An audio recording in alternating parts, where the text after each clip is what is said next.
আসসালামু আলাইকুম। নাসিরউদ্দিন পাটোয়ারিকে এবং তার ক্রেজ দেখে সত্যি অবাক হয়েছি। জি, আজকে নারায়ণগঞ্জে আসছিল নাসিরউদ্দিন পাটোয়ারি। সে জুম্মার নামাজ পড়েছিল নারায়ণগঞ্জ মাঝদার কবরস্থান মসজিদে।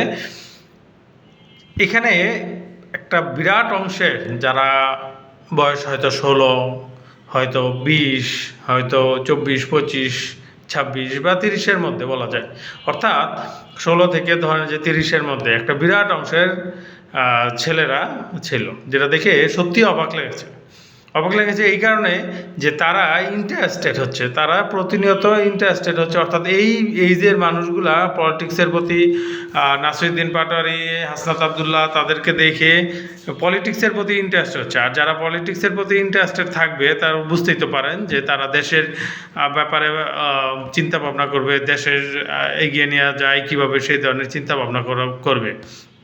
একসময় আমরা দেখতাম পলিটিক্স শুধু করতো বুড়া মানুষরা।